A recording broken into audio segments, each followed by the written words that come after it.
Good morning and welcome to Crossroads Church Unplugged this morning. So we are not actually amplifying any sound today. We're just going to put the feed right into our online feed. We are hoping that everyone's had a great, safe 4th of July so far weekend. Here at Crossroads Church, our mission is to reach out in love and acceptance so that all may become fully devoted followers of Jesus Christ. And what a great weekend to come together, to worship outdoors, and just to kind of unplug from all the noise for a little bit. And so we're going to invite you to go ahead and to socially distance as you've done, kind of spread out. We've taped off some rows just to kind of help spread people out. I do want to share a couple of announcements. We have song sheets on that blue round table on your way in. If you want to grab that, it also has our message notes and our announcements for the week on it. If you are tuning in online, we will go ahead and share a link that you can go ahead and access the lyrics and the message notes for today's service. Over on that blue table is also just a simple wood box. That's for our offering. We won't be passing the offering plates or anything like that today. We did a really simple setup. We're going to have a brief service. We know it's hot out today. And so if you want to drop your offering in that box on your way out, you may do so. In your message notes and your outline there is a QR code. If you want to go ahead and scan that, that will take you to our virtual record of attendance, and just a real simple way to let us know that you are here today and to share any prayer requests that you would like to have shared with our prayer team. Also, in regards to announcements, is the Dual family. Depending on where you park today, you may have noticed we have a couple of canoes strapped to our vehicles. And so, yes, we are going to be heading out to the Boundary Waters tomorrow morning, bright and early. And so if there's a pastoral emergency, you need to get a hold of somebody. Pastor Doyle's cell phone number is in that program. Feel free to give him a call. He doesn't always answer phone numbers he doesn't recognize, but he will call you back if you leave a message. So be sure to leave a message for him. And then next week, join us here at 9:30 a.m. or 11 a.m. online. And Pastor Doyle is actually going to share the message next week talking about justice. And so we'll do kind of a similar unplugged, real light service next week with Pastor Doyle preaching. With that, we invite you to stand and to join us as we begin worship this morning.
This next song is I'll Fly Away, and we actually added a verse that's not in the handout. So if you know it, sing along.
Joy will never end. Fly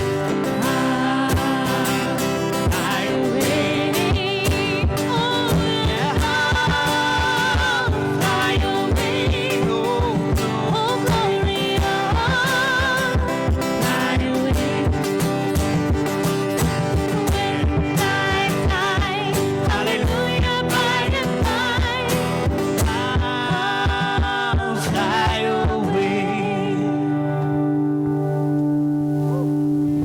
I always love that song. And I think about how temporary this time here is on earth and how much we have to look forward to in eternity. You guys, join me as we pray. Oh, gracious and loving God, we praise you, we thank you, Lord. I come this morning so grateful that we have the freedom to worship you and to praise you here, to come together as community, to praise you for the great works that you have done, but the great works that you are still doing and the great works that have to come. And Lord, this morning we are thankful for the freedoms that we have here in this country. We're thankful that we can gather and we can proclaim your name openly and freely. Lord, that is a gift. So we come this morning to worship you, to honor you, to give you glory, and to give you praise. But Lord, there is a greater freedom that you have given us in Jesus Christ.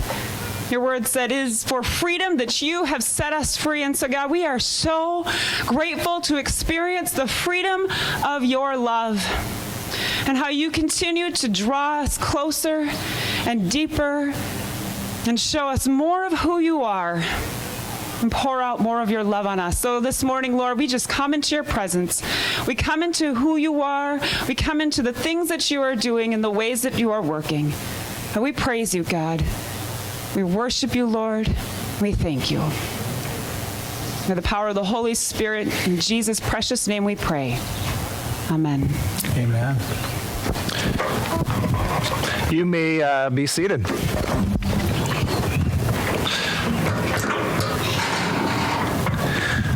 So I want you to take a moment just to breathe in the nice humid air and feel the stickiness on your skin. Feel the warmth on your back. And I want you just to remember this moment on January 10th. You know, as much as we complain about our weather, it's kind of nice to have these beautiful, warm July weekends where we can soak it in and to enjoy. What a beautiful place to come and to worship God, to experience creation, to hear the birds complimenting the worship music this morning, and to see one another. And so we are grateful to Elko Baseball, to Terry and Debbie Fredrickson for opening up this facility so we can worship here today. If you are interested at all, there is a baseball game this afternoon between the Elko Express and the Dundas Dukes, and so I think that game was scheduled for 2 p.m., although I heard they might move it back, so I guess I should have asked Terry this morning whether or not they changed the time for that. So, you know, was it noisy in your neighborhood this week? Anybody here have a little extra noise kind of going on? I'll never forget the year that my neighbor decided to shoot off some mortars. Now, usually this wouldn't bother me because I kind of like when we're watching the fireworks at Elko Speedway and all of a sudden those mortars go off and you can just feel that explosion like in every bone of your body, and you see that nice bright flash light. I mean, when they are going off in succession rapidly, that sounds pretty cool, right? But when they go off every now and then, maybe about 45 minutes apart, in the middle of the night, it's a completely different experience. My neighbor decided to shoot them off, and all of a sudden the first one goes off like right after I had fallen asleep, and I go flying out of bed like, what in the world was that? And then I remember, oh yeah, it's 4th of July. And so I kind of calm my heart rate back down. I crawl into bed, and I'm just about to drift off asleep, and all of a sudden another great big explosion. I go flying out of bed, and I'm like, what in the world is going on? I look out my window. I'm trying to figure out who's shooting off the fireworks, and I crawl back into bed, maybe get a drink of water, crawl back into bed, try to calm down on a nice, warm, hot night. And again, it goes off. And it was happening randomly enough, just spaced out enough that soon it started messing with my mind. And it was like doing crazy things, and I was going insane because I just wanted to get a peaceful night of rest. But it's kind of hard to enter a place of rest when there's so much noise, isn't there? It's kind of hard to enter that place of peace when there's so much noise going on in our life. Are you tired of the noise?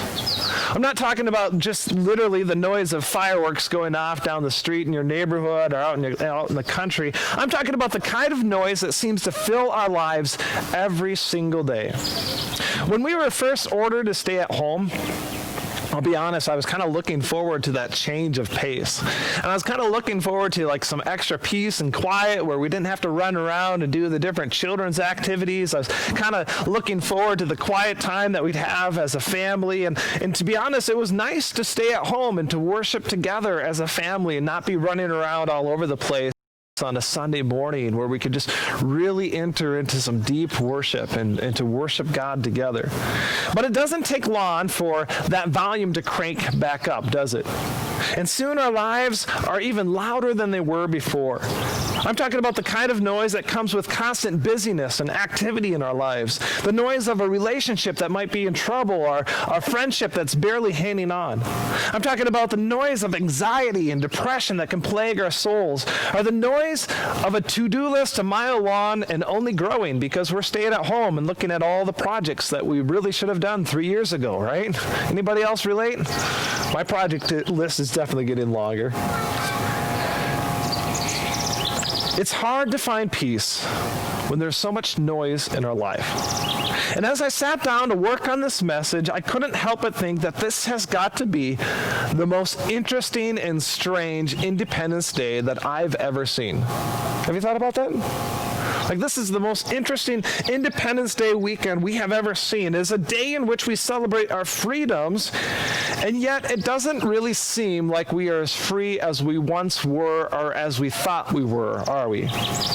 We hear the voices of many crying out saying, well, our freedoms are being taken away. I don't like this stay-at-home order. I don't like it that my favorite businesses are closed or there's some restrictions. We hear voices of many crying out saying that our freedoms were just an illusion, that we weren't really as free as we thought we were, or maybe that not everyone is as free as others. And something that we thought was enjoyed by all might not be experienced the same way. Now, whether you are talking about social injustices or social responsibility, personal liberty or government regulations, social distancing, or we are all in this together, you have to admit that we approach this Independence Day with a completely different perspective, don't we? Now, in 1776, our forefathers didn't have everything figured out when they signed the Declaration of Independence. I don't know if you didn't realize that, but I mean, they were just kind of starting to think about some of this. And they claimed that all men were created equal, but apparently not every person was as equal as others. They hadn't mastered the vision of freedom that they had yet, but they started to lay the groundwork for us. And 244 years later, we are continuing to strive as a nation, evolving in our understanding and working towards that freedom that we envision. But what kind of freedom are we fighting for? What kind of peace are we working towards in our life? You know, sometimes when we hear that word freedom, we think it means that we have that opportunity to do as we wish, right? Sort of like when you moved out of mom and dad's for the first time, maybe you went off to college or you had an apartment of your own, and you're like, man, this is great. I can stay up as late as I want. I can eat pizza every night. I can play my video games. And then after a few days, you realize you're not going to make it through life if that's the way you live, right? Like, we have to have some sort of self-discipline, some sort of self-regulation if we are going to make it in life. And so we learn to govern ourselves. Freedom is not anarchy. All right? Freedom is not that ability to do whatever you want without any regards for other people around you. When our forefathers drafted the Constitution, they understood that freedom needed to be restrained. That it needed to be restrained by self-discipline and morality. It was a kind of freedom that considered the interest of others, and they shared kind of this similar moral grounding. Edmund Burke, one of our forefathers, had said, men are qualified for civil liberty in exact proportion to their disposition to put moral chains on their own appetites. Okay, so self-regulation. In proportion as they are more disposed to listen to the counsels of wise and good in preference to the flattery of knaves. He went on to say, society cannot exist unless a controlling of power upon will and appetite be placed somewhere. And the less of it there is within, so the less of it we have for ourselves, the more of it there must be without. The more we need some sort of outside rule or law or guideline. It is ordained in the eternal constitution of things that men of intemperate minds cannot be free. Their passions forge their fetters. We do not find freedom in lawlessness and depravity, but in self-discipline and holding ourselves accountable to something beyond our own desires. Burke said, the less of it we have, or the less of it there is within, the more there must be without.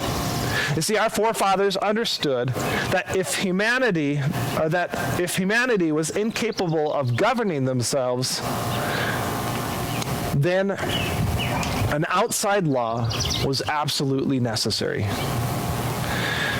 We see this tension playing out right before us in our very own eyes in regards to the coronavirus, don't we?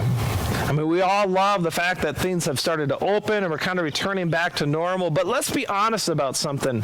We're seeing some spikes throughout the country and a rise in cases and numbers, and why is that? Well, because we as Americans are terrible with our freedoms, aren't we? We take our freedoms for granted, and sometimes we ignore some basic common sense, and before we know it, there's another guideline out there. There's another regulation kind of trying to govern us because we have been incapable of governing ourselves. If we all lived by the same moral code, if we had the same ethics, every single person, well, then there would be no law or need for the law, would there? Right? Because we all would be taking care of each other. There would be no need for the government because we'd look out for one another. But unfortunately, that world does not exist. And so here we are.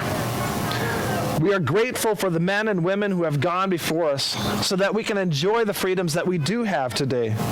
We are grateful for those who have sacrificed themselves, setting aside their own desires and freedoms to protect the freedoms of others and to work towards peace throughout the world.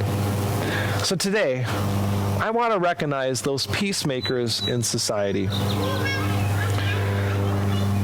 Whether you serve or have served in our nation's military or National Guard, maybe you're part of the law enforcement community or the justice system, or just someone who is trying to bring peace to your own homes, to your own neighborhoods, and work towards peace throughout the world. We are grateful for the peacemakers of our world. This message is for all those peacemakers out there. Matthew chapter 5 begins with a series of blessings called the Beatitudes. And really, I could probably develop a whole series based on these sayings, but since we're going to be under a heat advisory here in 6 minutes, I think I'll just skip the other ones and look at verse 9. Verse 9, Jesus says, "Blessed are the peacemakers, for they will be called children of God." You see, God calls all of his children to be peacemakers. Did you notice that Jesus said, "Blessed are the peacemakers" and not the peacekeepers? Do you hear the difference? Blessed are the peacemakers, not the peacekeepers. You see, being a peacemaker isn't a call to passive compliance to keep the peace by doing no harm and not stirring up any trouble and maybe just kind of keeping your mouth quiet for a little while. Jesus calls us to action, to actively work towards peace in the world we live in. You ever notice that peace must be made, not taken? If we think about different parts of the world out there, I mean, there's a difference between peacemakers and peace takers, isn't there? If we demand peace, it never lasts. Anytime peace is taken, the conflict returns because there is still underlying unrest. Now, if I snap at my kids when they're fighting each other and tell them to be quiet and to knock it off, sure, I might get temporary relief from the fighting for a moment, but eventually that conflict is going to come back to the surface, isn't it? We need peacemakers in society. We need people who are willing to lead the way to peace, because peace isn't just the absence of noise. Peacemakers work through the tension of conflict, and as Christians, we have an opportunity to bring the kingdom of God into the situation, helping facilitate reconciliation and to put an end to bitterness and strife. Peacemakers take on life's problems and they bring the grace that is needed to find a solution and to work towards peace. You see, peace is more than the absence of noise. It is a life that's fully reconciled to God and to one another. Christ calls us to be peacemakers, to carry on that ministry of reconciliation, restoring relationships with God and each other. But there's another kind of peacemaker out there as well.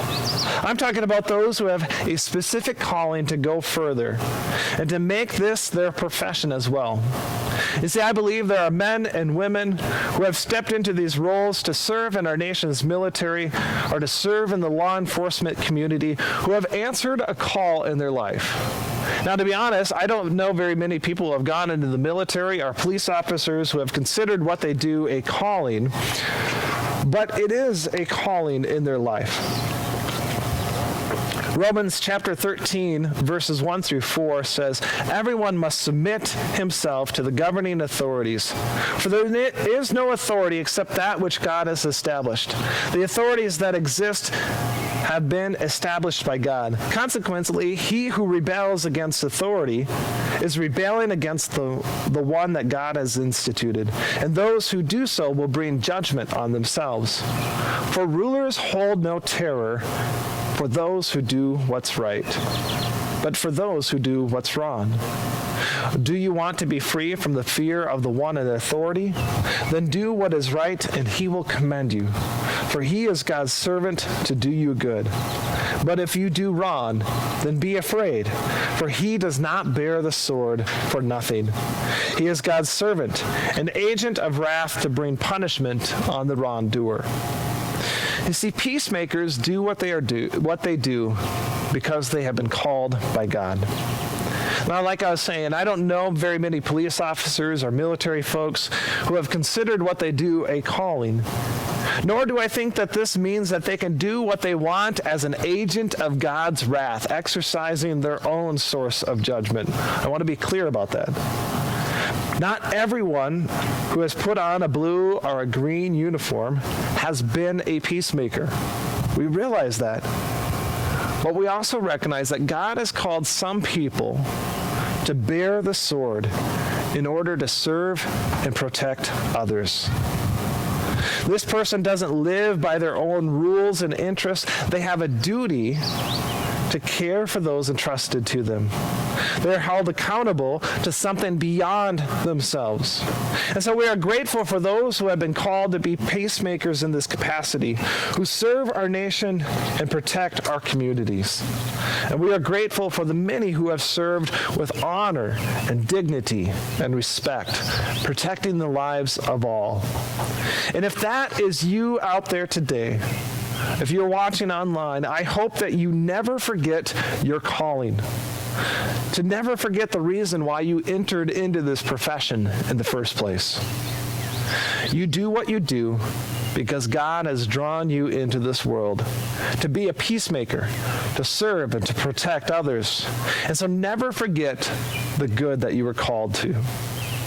We are called to be peacemakers, and we all can do our part to help usher in the kingdom of God. The Apostle Paul builds on this, on Jesus' teaching, saying in Romans 12, verse 18 and following, "If it is possible, as far as it depends upon you, live at peace with everyone. Do not take revenge, my friends, but leave room for God's wrath. For it is written, 'It is mine to avenge. I will repay,' says the Lord. On the contrary, if your enemy is hungry, feed him. If he is thirsty, then give him something to drink. And doing this, you will heap burning coals on his head. Do not be overcome by evil, but overcome evil with good." There's a lot of noise in the world right now, isn't there? There's a lot of unrest. People are hurting. People are searching. People are crying out for God. But as far as it depends upon you, live at peace with everyone. As Christians, Christ calls us to help bring God's kingdom into the world by being a peacemaker today, in our homes, in our community, and in our nation. Blessed are the peacemakers, for they will be called children of God. Let us pray. Lord, we thank you for this word and for this reminder that, and this blessing that is spoken over all who seek to be peacemakers in this world. Whether they are trying to establish peace in their own homes, whether they're working towards peace in their own neighborhoods and communities, or whether they are serving the greater purpose of the community as a whole in our nation. We give you thanks for the men and women who have been called to serve in such a way. God, we recognize that many times our own bitterness and strife has gotten in the way. We confess that we have not always been peacemakers, but we have been peacekeepers sometimes. We have ignored the calls to action, and we have simply remained silent. God, forgive us for our sins. and help us to step boldly into this work of reconciliation that you have called us to, that we may reconcile others with you and that we may reconcile with one another. So God, give us the courage to live for you each and every day and to continue to further your kingdom and to bring peace throughout all the world. God, we also pray a special blessing upon those who have been called, those who have answered a calling, maybe a calling they never even recognized, who have said, I am willing to put myself in harm's way and freedoms of others, to serve our communities. And so, God, we pray for a protection over our military. We pray for protection over our law enforcement community. We pray for protection upon all those who put themselves in harm's way each and every day. And God, we pray that you would continue to work in this world by the Holy Spirit to bring peace and restoration for all. We pray for all this in your name. Amen.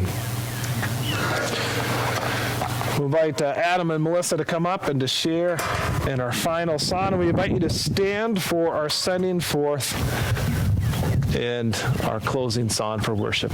As you go forth from this place, may you go filled and empowered by the Holy Spirit to be peacemakers in your homes, in your communities, and everywhere you go. Have a great week.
hope you have a wonderful Sunday, and we look forward to seeing you all next week.